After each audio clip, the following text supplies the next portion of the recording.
సరే first choice. మీరేమన్నా అడగాలంటే ఫస్ట్ అడగవచ్చు. ఏమైనా అడగాలనుకుంటున్నారా? అంటే మనం కొద్ది మందిగానే ఉన్నాం కదా, ఏమైనా మీరు నేర్చుకోవాలి అడగాలని అనుకుంటే మీరు అడగవచ్చు. మరి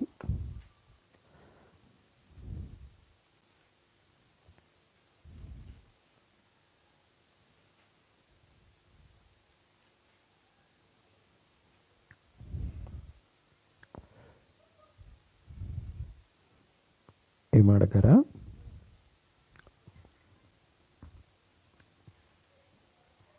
ఏమన్నా అడుగుతావా?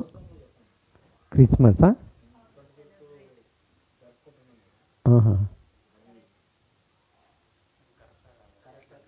అచ్చా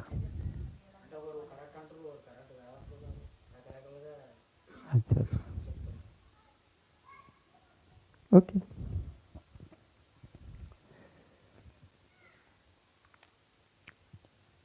మనకి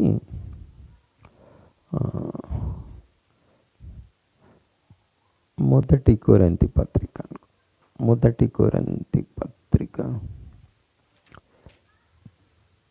6వ అధ్యాయం 12వ వచనమా? మొదటి కొరింథీ పత్రిక 6వ అధ్యాయం 12వ వచనం చదవండి. ఓ అన్నావు అంటే ఏదన్నా వచనం? ఓకే, చదవండి. అన్నిటి యందు నాకు స్వాతంత్రము కలదు గాని అన్నియు చేయదగినవి కావు. అన్నిటి యందు నాకు స్వాతంత్రము కలదు గాని నేను దేని చేతను లోపరచు కొనబడనొల్లను.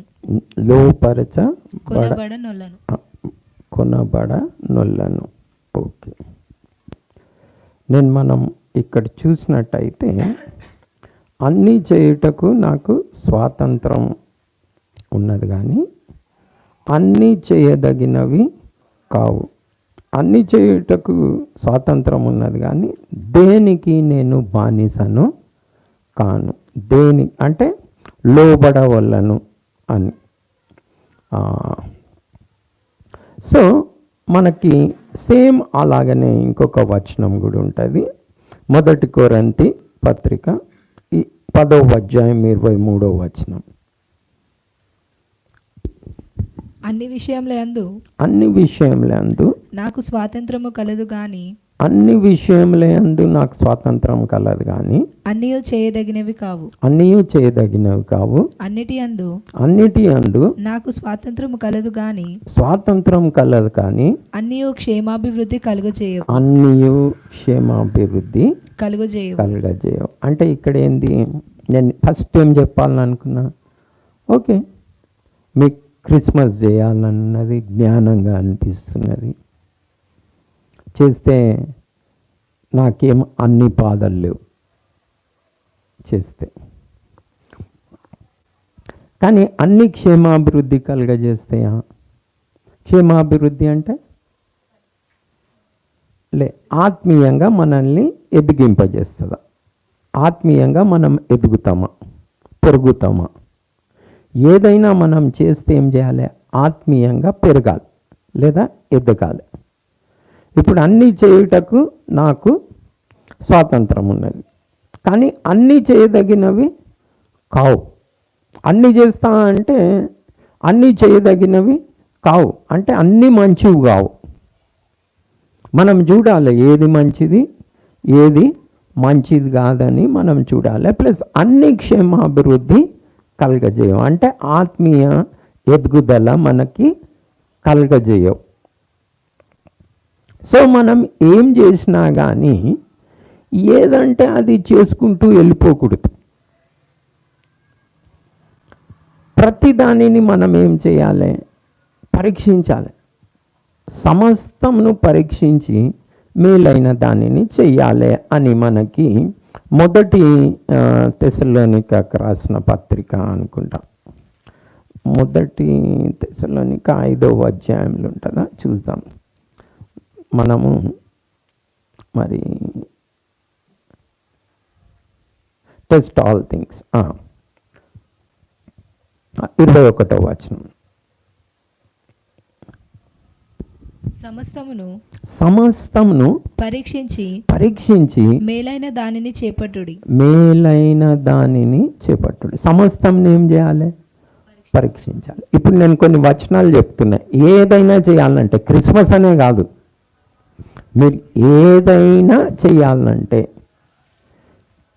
మరి అది కొన్ని చేయదగినవి ఉన్నాయి, కొన్ని చేసినప్పటికీ ఆత్మీయ ఎదుగుదల మనకు అవసరం. ఇప్పుడు ఉదాహరణ, మనం పాటలు పాడినారు, చాలా పాటలు, నేను అనుకుంటున్నా 1000 పాటలు కూడా మీరు చక్కగా పాడగలిగి ఒక్క అబద్ధం ఆడినరు అనుకోండి, దేవునికి ఎక్కువ దుఃఖం కలిగిస్తుంది. ఎందుకంటే దేవుడు మనల్ని పాటలు నేర్చుకొని పాడమనిలే, ఏం చేయొద్దు అన్నాడు? అబద్ధం ఆడొద్దు అన్నాడు. ఇప్పుడు మీరు చూడవచ్చు, పెద్ద పెద్ద సింగర్స్ ఉంటారు, వాయిద్యాలు వాయించేవారు ఉంటారు, డైరెక్టర్స్ ఉంటారు, చాలామంది అలా ఉంటారు. అందరూ అలా ఉంటారని చెప్ప, చాలామంది అలా ఉన్నారకే వారు అబద్ధాలు ఆడతారు, జీవపు డంబం ఉన్నది, స్వార్థం ఉన్నది, వారు కేవలం వారికి మ్యూజికే ఇష్టం దేవుడు అంటే. కానీ వాళ్ళకి క్రైస్తవత్వంలో చాలా గౌరవం ఉన్నది, ఎందుకంటే వాళ్ళకి పాటలు పాడాలన్న వీక్నెస్ ఉన్నది. అతను తాకుతున్నా కానీ, అతను అమ్మాయిలతో తిరుగుతున్నా కానీ, అతడు బాప్తిజం తీసుకోకపోయినా కానీ, ప్రభు వాళ్ళు ఇయ్యారు కానీ మ్యూజిక్ అయితే వాయించనిస్తారు. ఇప్పుడు ప్రభు వాళ్ళు తీసుకుంటావా అంటే తీసుకొనియారు బాప్తిజం, కానీ మ్యూజిక్ వాయించనిస్తారు. నువ్వు ప్రభుని అంగీకరించకపోయినా స్టేజ్ ఎక్కి పాడవచ్చు, బాప్తిజం తీసుకోకపోయినా స్టేజ్ ఎక్కి పాడవచ్చు, ఏదని చేయొచ్చు. అంటే దేవుని ఎరగని ప్రజలు కూడా, క్రైస్తవులు కాని వాళ్ళు కూడా వాయించవచ్చు, స్టేజ్ ఎక్కి పాడవచ్చు. ఎందుకు? కారణం ప్రభు బల్లి ఇయ్యారు. మరి కొన్ని ఆలోచిస్తలేం. అలా ఏమైపోతున్నది, లోకమంతా మ్యూజిక్ ద్వారా లోపట్టుకొచ్చేస్తున్నది. అంటే ఆ లోకానుసారమైన మ్యూజిక్ ఎక్కువ వీక్నెస్. అంటే అన్నీ చేయదగినవి కావు. ఏది ఇంపార్టెంట్ దేవునికి? నేను 1000 పాటలు పాడడానికి నేర్చుకున్నాను అనుకోండి, నేను అబద్ధం ఆడితే దేవుడు చాలా దుఃఖిస్తాడు. సో నేను ఫస్ట్ ఏం చేయకూడదు? అబద్ధం ఆడకుండా ఉండాలి. సేమ్ అలానే మీరు ఫస్ట్ అనుకుందాం, క్రిస్మస్ చేయొచ్చు అనుకుందాం మ్యూజిక్ లాగానే. కానీ మ్యూజిక్ పాడుట వలన ఏమైనా మనం ఆత్మీయంగా ఎదుగుతామా? యేసుక్రీస్తు ప్రభు స్వరూపంలోనికి వస్తామా? ఎందుకంటే మన గమ్యం ఏంది? యేసుక్రీస్తు ప్రభు స్వరూపంలోనికి మనము మార్చబడాలి. ఓకే, నేను 1000 పాటలు నేర్చుకున్నా, నాకు కోపం ఉన్నది, దేవుని నీతిని నెరవేర్చను, నాకు గర్వం ఉన్నది, స్వార్థం ఉన్నది, అసూయ ఉన్నది, ద్వేషం ఉన్నది, ధనాపేక్ష ఉన్నది, నేత్రాశ ఉన్నది, జీవోడంబం ఉన్నది. నేను 1000 పాటలు నేర్చుకోవాలనా లేకుంటే నేను నా కోపంని చంపివేయటం నేర్చుకోవాలన్నా, శరీరాశను చంపివేయటం నేర్చుకోవాలన్నా, నేను ప్రభు పోలికగా మారాలన్నా? ఏది ఇంపార్టెంట్ రెండుట్ల నుంచి? చంపేసుకోవాలి. ఇప్పుడు క్రిస్మస్ చేయటం ఇంపార్టెంటా? నాకు క్రిస్మస్ చేయటం ఇంపార్టెంటా లేకుంటే ఈ శరీర క్రియలను చంపుట ఇంపార్టెంటా? చాలా ఇంపార్టెంట్ కదా. ఒకవేళ ఇవి చంపకుంటే నేను క్రిస్మస్ చేసుకుంటూ వెళ్ళిపోయినా ఏమైతా? ఎక్కడికి పోతా? నరకానికే పోతా. పోయేటిదేంలే, పాడేది ప్రభుకే, క్రిస్మస్ పెట్టుకునేది ప్రభుకే అని చెప్తుంది. కానీ నువ్వు పోయేది ఎక్కడ?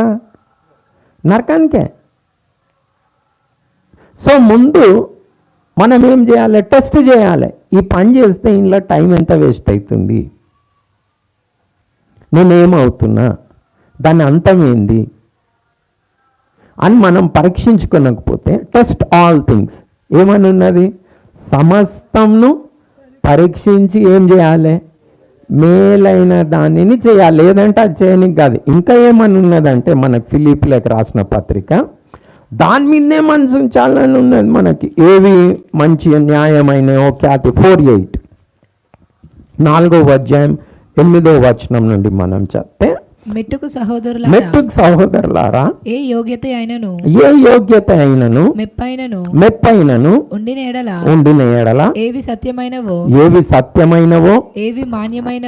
మాన్యమైనవో ఏవి న్యాయమైనవో ఏవి పవిత్రమైనవో ఏవి రమ్యమైనవో ఏవి ఖ్యాతిగలవో వాటి మీద ధ్యానముంచుకొనుడి.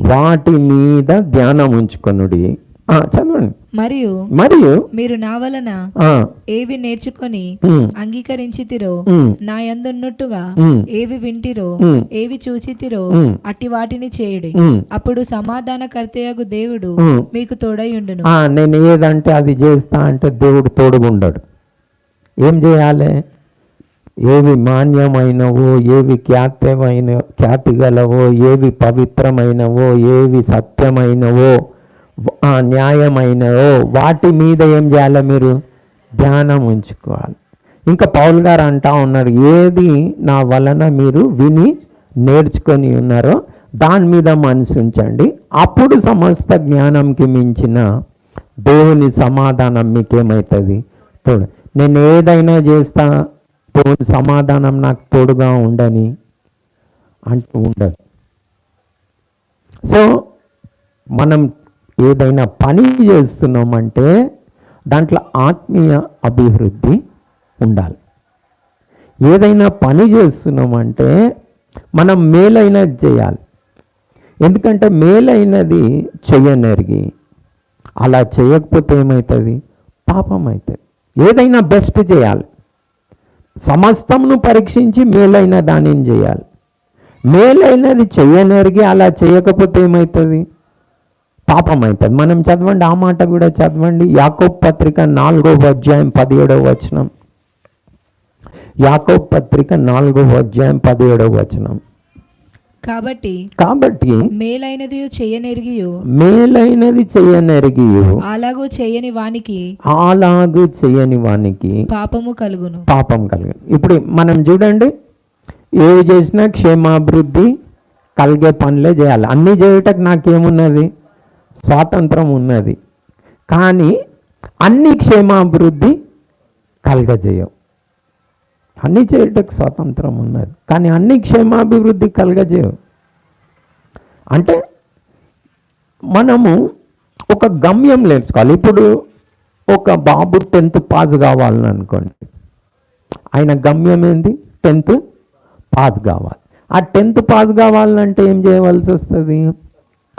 చదువుకోవాలి, ఎన్నో త్యాగం చేయవలసి వస్తుంది. వేరే వాళ్ళు క్రికెట్ ఆడతారు.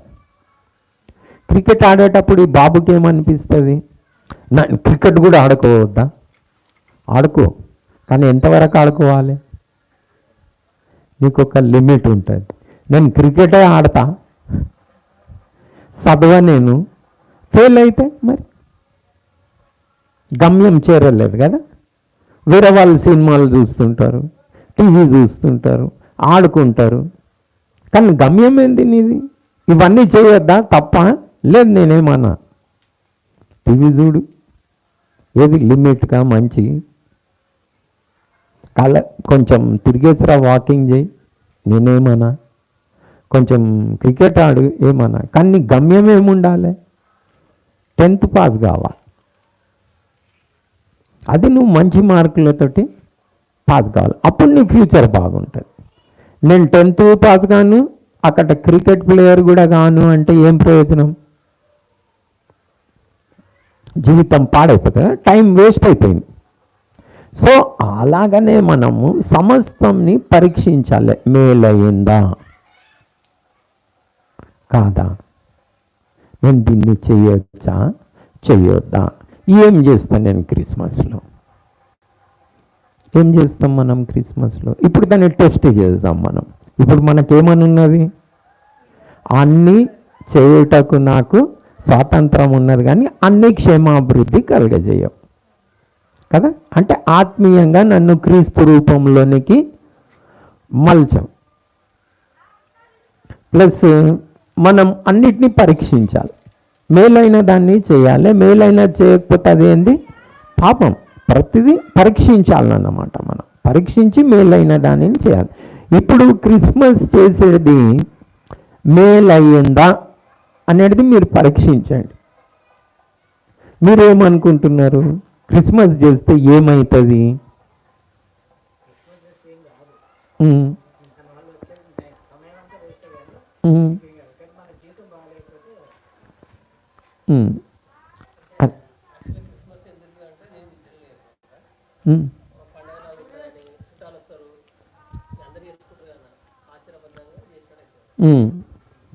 ఓకే, ఇప్పుడు ఆత్మీయంగా ఎదుగుతామా?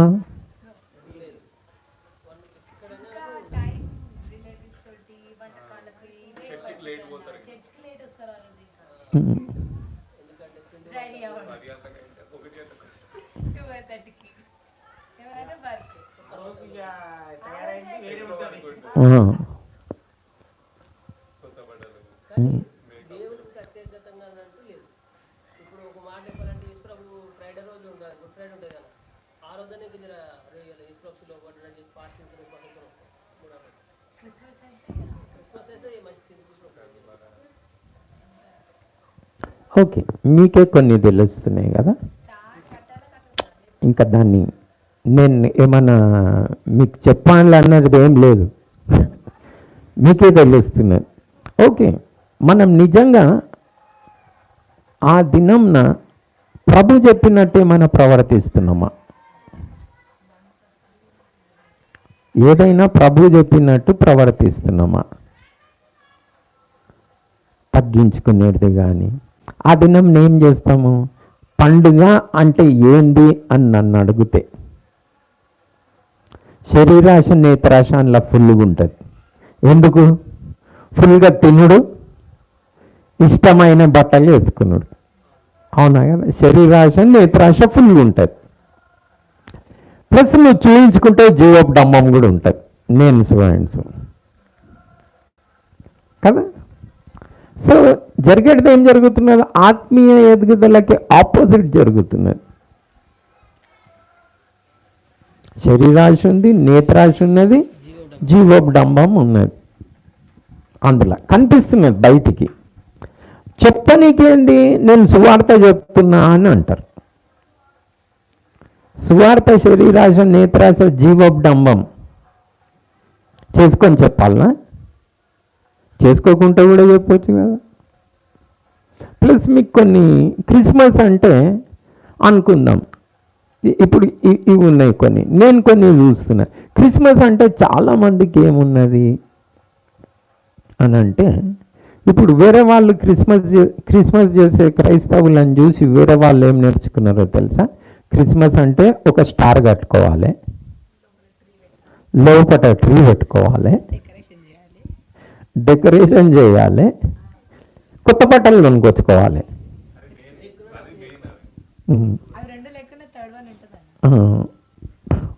ఇంకా ఏం చేయాలి? కొంచెం స్నేహితులకు గిట్ట పోతే నన్నైతే అడుగుతుండే, అన్న క్రిస్మస్ వస్తుంది మళ్ళీ ఉందా లేదా అని. ఇట్లా చూపెట్టాను. అరే అది జయంరా బాబు, మేము అసలే దాగాము, క్రిస్మస్ దినం ఎందుకు ఏందనా నేను లే, వాళ్ళ నమ్మనికి ఇష్టపడతలేరు. తాగరా మీరు అంటున్నారు. లే తాగరా బాబు. ఎందుకు? తోటి వేరే క్రైస్తవులు అందరు క్రిస్మస్ అంటే ఏం చేస్తున్నారు? పార్టీ చేసుకోవాలి, కొత్త బట్టలు వేసుకోవాలి, వంటలు వండుకోవాలి, పార్టీ చేసుకోవాలి. ఇంకా ఏమి? మామూలు క్రిస్మస్ అని కూడా అన్నారు, మెరీ క్రిస్మస్. మెరీ క్రిస్మస్ అంటేనే దానికి అర్థం ఏంటంటే లైట్గా ఊగు అని అర్థం అన్నమాట. మెరీ అంటే ఎంజాయ్ చేయన్నమాట, ఏదైనా చేసి ఎంజాయ్ చేయి. ఇప్పుడు మీరు పోతే కొన్ని చర్చెస్లో క్యారల్స్కి పోతే కూడా కొంచెం మంచిగా వైన్ ఇస్తారు.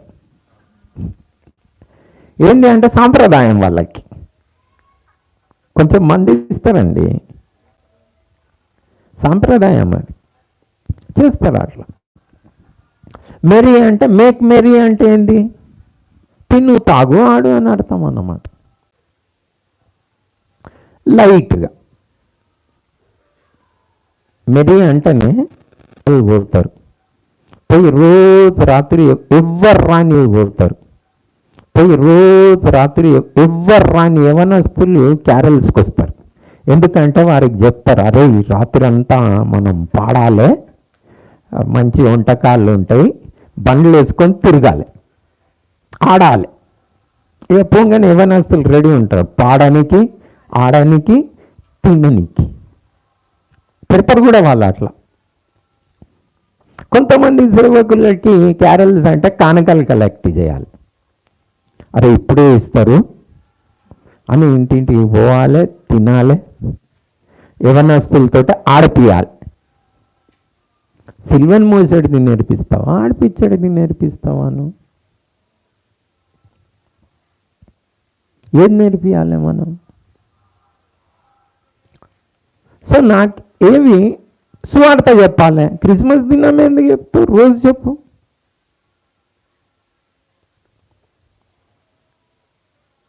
రోజు చెప్పు. నేను అనుకుంటా అట్లా. అందరు చేస్తారు, చేయని. వాళ్ళకి కేక్ కొయ్యాలి, కేక్ పంపించాలి అనుకుంటారు. క్రిస్మస్ అంటే ఏంటి? ఇదే. సో నేనేమి ఎంజాయ్ చేయ, నన్ను అడుగుతా పర్సనల్గా, నేనేమి ఎంజాయ్ చేయ. ఎందుకంటే ప్రభు ఆ దినము తన్ను తాను తగ్గించుకున్న దినం, రిక్తుని చేసుకున్న దినం, మానవుడైన దినం అని అనుకుందాం ఒకవేళ జన్మదినం అది. సో తన్ను తాను రిక్తుని చేసుకున్న దినం, అన్ని విడిచిపెట్టుకున్న దినం, మనం అన్ని వేసుకొని తిరుగుడేంది? నేను ఎంజాయ్ చేయను. నేను నిజంగా ఏదో అజ్ఞాన కాలంలో ఉండే, నేను పోలేదని కాదు క్యారల్స్కి, నేను ఆడలేదని కాదు, కానీ నేను ఆత్మీయంగా ఎదిగిన తర్వాత నాకు అనిపించింది దీంట్లో నాకేమున్నది చేయనికి. నేను క్రీస్తులాగా మారే, క్రీస్తులాగా నడిచే ఏ పని చేస్తున్నా ఆ దినం నేను. అంటే కొంతమంది అనొచ్చు మేము అట్లా చేస్తున్నాం, సువార్త చెప్తున్నాం. ఓకే, నీకు ఫైన్. కానీ 99% అయితే ఏం చేస్తున్నారు? ఇవే పనులు చేస్తున్నారు. సో మనము క్రీస్తుకి అంత మంచి పేరు తేవట్లేదని నాకు తెలుస్తుంది. ఎవరైనా తెస్తే పర్వాలేదు చేసుకొని. ప్లస్ క్రైస్తవత్వంలో నాకు చాలా చిత్రంగా పిచ్చి అని చెప్పాలి దీన్ని నేను. ఏంటి అని అంటే చెప్పినవి తక్కువ, చెప్పనివి ఎక్కువ చేస్తారు. ఇప్పుడు క్రిస్మస్ చేసుకోమని ప్రభు ఎక్కడ చెప్పాలి? నీ ఐడియా అది. ఇక్కడ నన్ను చెప్పిందా? మీరు ప్రభు జ్ఞాని, అది అవసరం ఉండుంటే డెఫినెట్గా చెప్తుండే. ఏమని? మీరు ప్రతి సంవత్సరం ఏం చేయాలి? క్రిస్మస్ చేసుకోవాలి, ఇంటిపైన స్టార్ కట్టుకోవాలి, ఇంట్లో ట్రీ పెట్టుకోవాలి, వంటలు వండుకోవాలి, కొత్త మంచి బట్టలు వేసుకొని జీవోపడమ్మంగా తిరగాలి. చెప్పలే? అవసరమైన చెప్పిండు కదా. సో ఎప్పుడే కానీ మీరు మంచి క్రైస్తవులు కావాలంటే ముందుగా చెప్పినవి చేయండి. చెప్పనివి చేస్తే ఏమైనాయి? క్రైస్తవత్వంలో లేనివి చర్చిలోనికి వచ్చేసినాయి. అంటే ట్రీలు కానీ, స్టార్లు కానీ, ఇవన్నీ కూడా ఏవైతే ఉన్నాయో ఆచారాలు. సో అవి జ్ఞానం అనిపించవచ్చు, కానీ నాకు అవి జ్ఞానం అనిపిస్తలేవు. ఓకే, ఎవరికైనా జ్ఞానం అనిపిస్తే చేసుకొని, కానీ నేను ఎంజాయ్ చేస్తలేను. ఎందుకు? పోయి చూస్తే అందులో నేను ఎందుకంటే నేను కూడా పోయి చూసినా కదా ఆత్మీయంగా ఎదిగినరా అని. లేదు, నేను అడుగుతా, ఆత్మీయంగా ఎదిగినరా లేకుంటే ఎంజాయ్ చేసిండ్రా? నేను యవనస్తులను ఎప్పుడు ఫస్ట్కి అడుగుతా మళ్ళీ. ఎందుకంటే 2 వీక్స్ క్రిస్మస్ మజాలు ఉంటారు, క్యారల్స్కి పోతారు, డ్రామాలు వేస్తారు, అన్నీ చేస్తారు. తర్వాత నేను అడుగుతా, మరి ఏమైనా మీరు ఎంజాయ్ చేసిండ్రా, ఎదిగినరా ఆత్మీయంగా అంటే చాలా మట్టుకు వచ్చిన రిప్లై ఏంటంటే మేము ఎంజాయ్ చేసినాం. అదే క్రీస్తు అంత ఉత్సాహంగా ప్రభు చెప్పిన ఎందుకు చేయరు? ఇప్పుడు ఎంత ఉత్సాహంగా చేస్తారు కదా క్రిస్మస్, ఏం ఎంజాయ్ చేస్తుంది. ఇప్పుడు ఎన్ని రాత్రులు, 15 రాత్రులు అంతా తిరిగేసి వస్తారండి. ఎప్పుడైనా 15 రాత్రులు బైబిల్ చదివినరా అడగండి వాళ్ళని.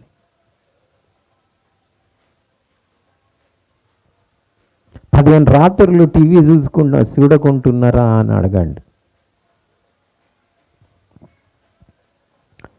1 గంట బైబిల్ చదవమంటే కింది ప్రపంచం మీదకి అవుతుంది వాళ్ళకి.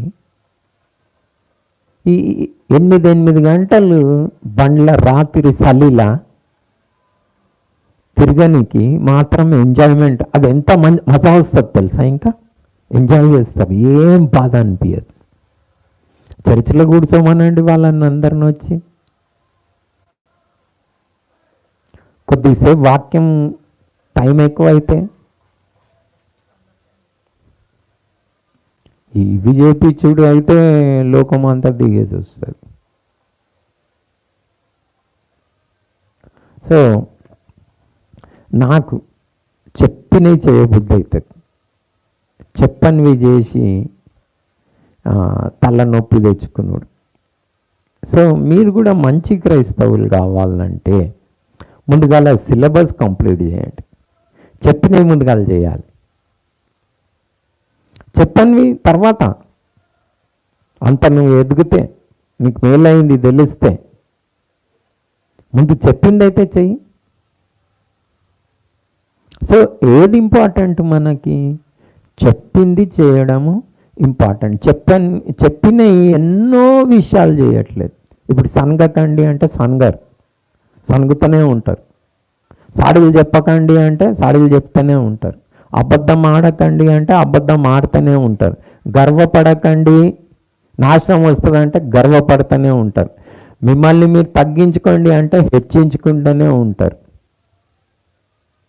ఎన్నో, 1 2 భూమిపైన మీరు ధనం సమకూర్చుకోకండి అని అంటే సమకూర్చుకుంటూనే ఉంటారు.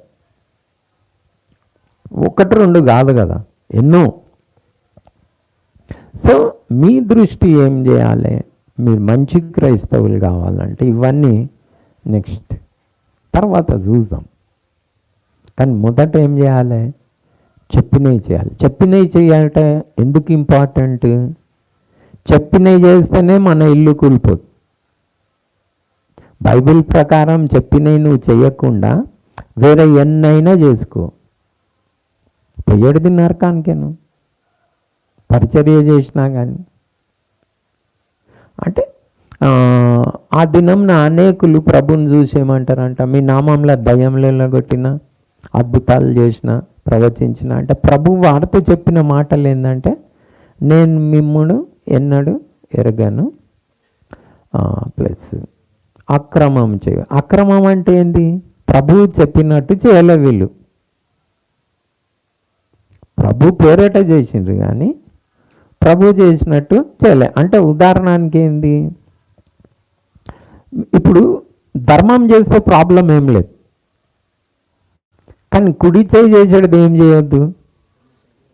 ఇప్పుడు ధర్మం చేసినా అని చెప్పి నువ్వు కుడి చెరికి అంటే నీకు తెలిసినట్టు చేస్తే అప్పుడు ఏం చేయాలి? ఎవరికి తెలియకుండా నువ్వు అన్నాడు. అయితే నువ్వేం చేయాలి? ఎవరికి తెలియకుండా ఉండు. నువ్వు ఒకవేళ అలా చేసినావు అనుకో, నీకు రివార్డ్ దొరకదని ప్రభు చెప్పిండు. సో ఏదైనా మనం చేయడానికి ఒక క్రమం ఉన్నది, ఒక పద్ధతి ఉన్నది.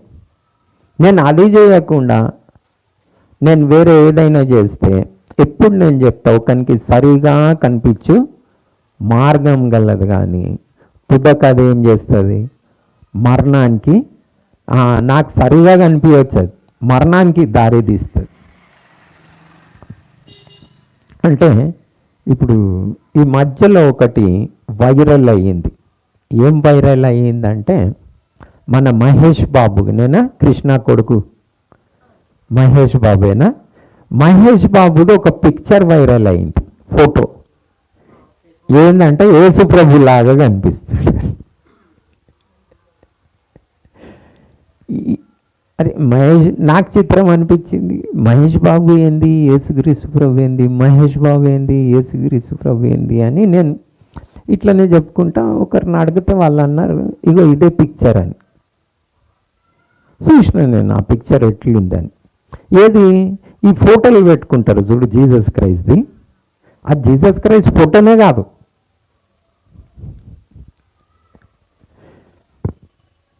కానే కాదు అది. కానీ ఇప్పుడు ఏమైపోయింది, ఆ ఫోటోలు చూసి అదే జీసస్ క్రైస్ట్ అనుకుంటున్నారు మనుషులు. అట్లా ఎవరైనా కనిపిస్తే ఆయన జీసస్ క్రైస్ట్ అంటున్నారు. ఆయన ఎందుకు జీసస్ క్రైస్ట్ అవుతాడు? ఏ పోలికలు ఉన్నాయి జీసస్ క్రైస్ట్ ఆయనకి? ఏదైనా పోలికలు ఉండాలి కదా. అట్లా మనం ఏమైనా ప్రవేశపెడితే ఏమనుకుంటున్నారు, అందరు వస్తారు, సమాజంగా కూడుతాడు, కమ్యూనిటీ క్రిస్మస్ చేద్దామంటారు, కేక్ కూస్తారు.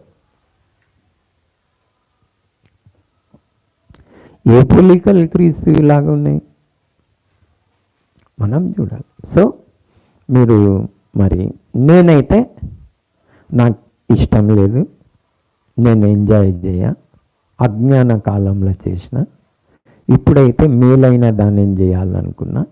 ప్లస్ ముందుగాల నా గమ్యం ఏంటంటే నేను ప్రభు స్వరూపంలోనికి మార్చబడాలంటే నేను ఎట్లా మార్చబడతాను. అందుకని మ్యూజిక్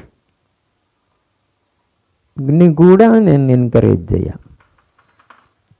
నా టైంని నేను వేస్ట్ చేయదలుచుకోలే. కొడితే ఏం పాపం కాదు, మ్యూజిక్ కొడితే నరకానికి వెళ్ళిపోతానా?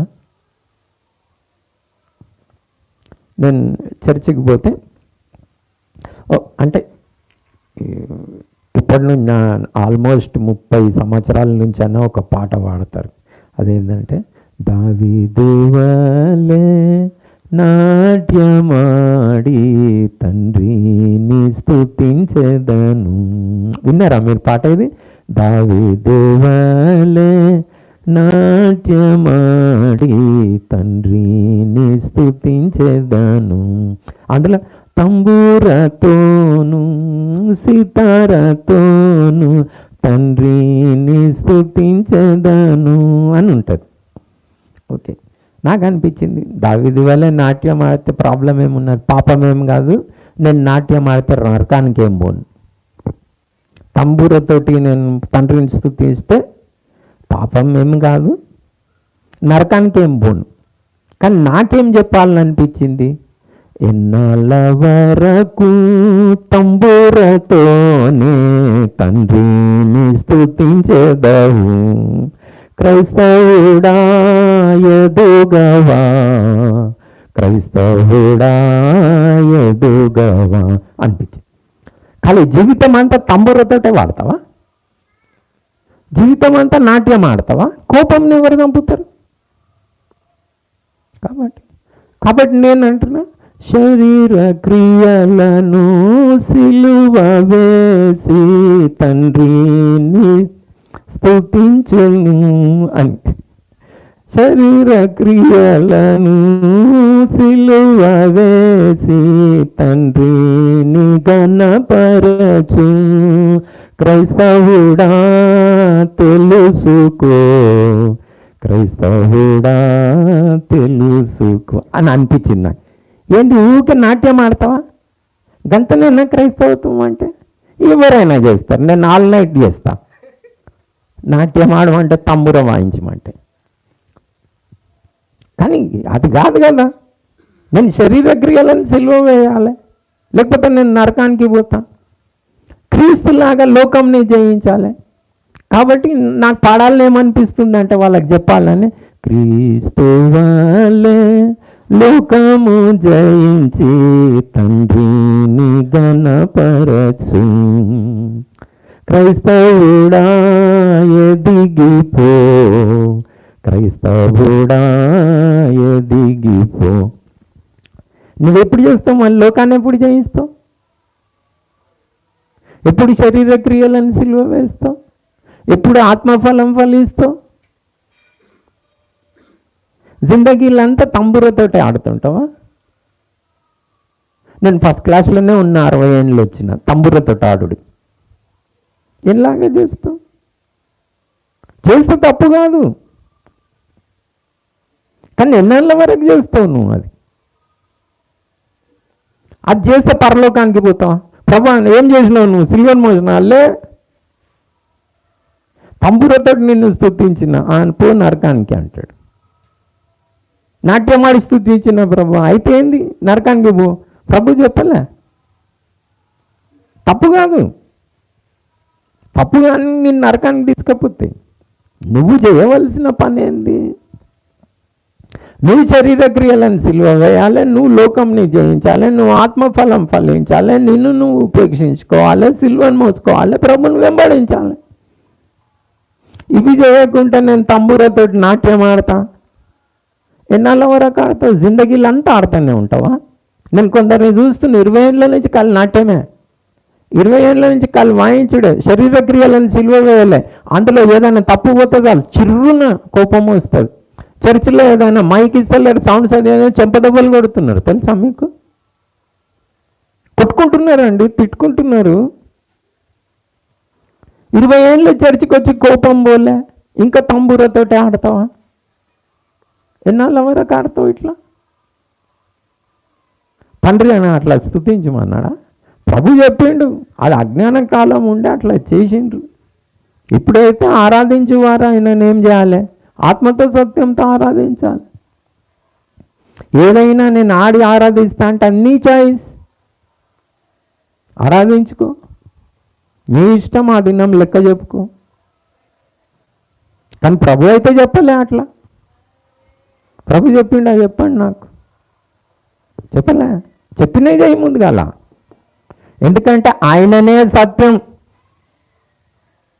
మీకు తెలుసా, ఒక వచనం చేద్దాం మనం, అక్కడ ఏముందో చూద్దాం మనం. యోహాను సువార్త 1వ అధ్యాయం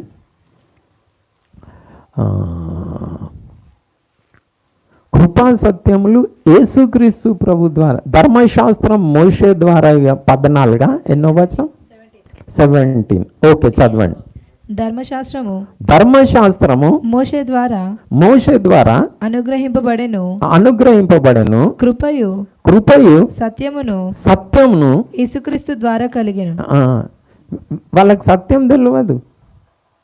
ఎవరికి? పాత నిబంధన గ్రంథంలో ఉన్న వారికి. సత్యం ఎవరి వలన వచ్చింది? యేసుక్రీస్తు ప్రభు సత్యం చెప్పిండు. ఆయననే సత్యం, ఆయన చెప్పినట్టే చేయాలి, ఆయనను చూసే నడుచుకోవాలి. మనకు మార్గం, మన డిక్షనరీ యేసుక్రీస్తు ప్రభు. యేసుక్రీస్తు ప్రభుని చూసుకొని మన పరుగు పందెంలో పరిగెత్తాలి. దావీదుని చూసి పరిగెత్తమని తెగిట నువ్వు మరి మంచిది కాదు. యేసుక్రీస్తు ప్రభు స్థాయిలకి లైఫ్లో ఎదగలేవు నువ్వు. ఎవరిని చూసి? దావీదుని చూసి కనుక ఉంటే నువ్వు ప్రభులాగా కావాలి, ప్రభుని చూడాలి, ప్రభు చేసినట్టు చేయాలి, ప్రభు నడుచుకున్నట్టు నడుచుకోవాలి. ఆయన ప్రియ కుమారుడు. తండ్రి ఆయనను చూసి, ఆయన ప్రవర్తనను చూసి, ఆయన జీవితంని చూసి సంతోషించాడు. సో ఎన్నాళ్ళ వరకు ఇట్లా చేసుకుంటుంటాం? ముందుగా ఆత్మీయంగా ఎదగాలి. ఫస్ట్ మనం ఆత్మీయంగా ఎదిగే పనులు చెయ్యాలి. సో మేలైనది చెయ్యండి. సో మనం ఎవరిని ఏం నేను చేస్తే గిట తప్పు డామ్డమ్ డిష్గా ఏమంటలేను. ఓకే, నువ్వు శరీర క్రియలను చంపేస్తే నీ కోర్స్ ఫినిష్ అయింది, చేసుకో. ఎందుకంటే ఫస్ట్ ఇవి చేయాలి. నువ్వు లోకంని జయించాలి, అపవాదిని జయించాలి, ఆత్మఫలం ఫలించాలి. నీకు లేకపోతే ముందుగా అవి చేయి. తర్వాత ఇవి చేసుకో. ఏ తండ్రి కూడా నాకు అనిపిస్తుంది అవి చేసినోడు ఇవి చేయుడు చాలా కష్టమైన పని అనుకో. అయినా చెప్తున్నా, ఏ తండ్రి కూడా అరే కొడుకుకి 90 మార్క్స్ అబోవ్ వచ్చినాయి పోయి నేను కొంచెం క్రికెట్ ఆడుకుంటా అంటే అట్లా ఎట్లా వచ్చినాయిరా నువ్వు క్రికెట్ ఆడద్దు చదువుకో నువ్వు అంటాడా? లే నా కొడుకుకి 90 మార్కులు వచ్చినాయి చాలు, అరే 100 మార్కులు తెచ్చుకోరా బిడ్డ ఆడుకో అని చెప్తాడు. అట్లా దేవుడు ఏం మనల్ని స్ట్రిక్ట్ పెట్టి బెత్తం పెట్టుకొని నువ్వు ఆడకు పాడకు చేసుకోకు అని ఏం చెప్పాడు. నువ్వు చేసుకో కానీ ముందుగాల ఏం చేయి, ముందుగాల నువ్వు మారు. సో నేను నాట్యం ఆడానా, ఆడతా, తంబుర వాయించనా, గిటార్ వాయిస్తా, కానీ ఎప్పుడు వాయిస్తా, ఎప్పుడు వాయించాలని అనిపిస్తుంది. నన్ను ఎవరైనా తిట్టినప్పుడు, అవమానించినప్పుడు నేను కోపపడకుండా, వారి మీద ద్వేషం పెంచుకొనకుండా వారిని దీవించినప్పుడు విజయ గీతం పాడతా. అందరి ముంగట కాదు, అందరికి ఏం అభ్యంతరం లేదంటే అందరి ముంగట కూడా ఆడు పాడతా, కానీ నేను పర్సనల్గా ఆడుకుంటా. కానీ ఎప్పుడు ఆడతా? జయ గీతం. నాకు జయం వచ్చినప్పుడు, దేవుడు నాకు జయం ఇచ్చినప్పుడు, నాకు జయం వచ్చినప్పుడు దాన్ని జయోత్సవం చేసుకుంటా. ఓకే, ఈ దినం నేను నెమ్మదిగా ఉన్నా, ఒకరు నన్ను ఇన్సల్ట్ చేసిండ్రు, అవమానించిండ్రు, నిందించిండ్రు, నేను జయించిన, వారిని దీవించిండ్రు. అపవాది శోధించిండు నాకు ధనాపేక్ష కలగజేయాలని, నేను జయించిన, నేను వాయిస్తా. అందుకని అదే కాదు నా గమ్యం, జయించినప్పుడు ఆడతా. నేను జయగీతం పాడు, నువ్వు కూడా జయిస్తే నేనేమన్నా, నీ సాక్ష్యం చెప్పు. ఆ దినం నా కోపం పోయింది, నేత్రాశ పోయింది, జీవడంబం పోయింది, శరీరాశ పోయింది, చెప్పు. ఆ దినమే కాదు, రోజు చెప్పు. అదే వెలుగుగా ఉండాలి. నువ్వు రోజు వెలుగుగా ఉండవు, కానీ సంవత్సరానికి ఒక దినం మాత్రం నేను సువార్త చెప్తా అంటే ఏడు నుంచి అవుతుంది. నువ్వు ఫెయిల్ క్యాండిడేట్వి. ఫస్ట్ ఏం సాక్ష్యం చెప్తావు? క్రీస్తు నీ జీవితంలో ఏం చేసిండంటే ఏం చేస్తావు, ఏం చెప్తావు? అడగండి క్రిస్మస్ చేసుకునే వాళ్ళని, క్రీస్తు వారి జీవితంలో ఏం చేసిండని. వారిని పాపంలో నుండి విడిపించిండా, లోకంని వారు జయించిండ్రా, అపవాదం జయించిండ్రా. ఓకే, సో అది నేను ఇందులో నా సాక్ష్యం కూడా చెప్పిన, నేను ఆడతా అని చెప్పిన, కానీ అందరి ముంగట కాదు, అది నా గమ్యం కాదు. ఎలాగనైతే మనం ఒక దానిని సాధిస్తాము ప్రభు కృప వలన, దాంట్లో ఎంజాయ్ చేసేట్లో తప్పు లేదు. కానీ అది జయించకుండా ఇది చేస్తా నేను అని అంటే పొరపాటు. ఓకే, ప్రార్థన చేసుకుందాం. క్లారిటీ ఓకేనా? ఏమైనా డౌట్సా?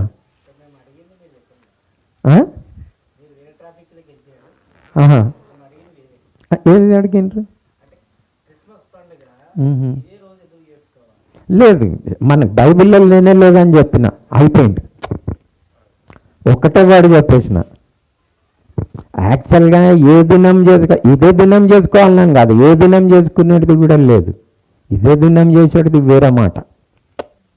అది ఏమంటారంటే సిలబస్లో టెక్స్ట్ బుక్లో లేని క్వశ్చన్. టెక్స్ట్ బుక్లో ఉన్న క్వశ్చన్ ఏంది అది అడగాలి. బైబిల్ ఏం చెప్తున్నది? చేసుకోమనే చెప్తలేదండి, ఈ దినం చేసుకోమని చెప్పేది అయితే వేరే అవుట్ ఆఫ్ క్వశ్చన్. ఏడున్నది? లేనే లేదు కదా. నువ్వు చేసుకోవద్దన్న దాన్ని ఇదే దినం చేసుకోండి అని చెప్పడం ఇంకా పెద్ద పొరపాటు, డబుల్ పొరపాటు. నన్ను అడిగితే చేసుకోవాలనే లేదు, ఉంట గిట్ట ఎందుకు చేసుకోవాలి, బల్లగుద్ది నేనే చేసుకుంటా. ఇంక ఈ దినం చేసుకోవాలి, ఆ దినం చేసుకోవాలి, అన్ని పిచ్చి ఆర్గ్యుమెంట్లు. నన్ను అడిగితే పిచ్చి ఆర్గ్యుమెంట్లు, ఎన్నో ఆర్గ్యుమెంట్స్. ఎందుకు మనకు అవన్నీ? చేసుకోమని చెప్తే ఈ దినమో ఆ దినమో నువ్వు లెక్కలే. అసలు చేసుకోమనే చెప్పడం లేదు. ఇంకా ఏ దినం ఆ దినం అప్పుడు ఇప్పుడు చేసేది ఏంది? వేస్ట్. అంటే అది దాన్ని రూల్డ్ అవుట్ క్వశ్చన్ అన్నమాట. సో ఇదే దినం కాదు, ఏ దినం కూడా చేసుకునే అవసరం లేదు. ఓకేనా?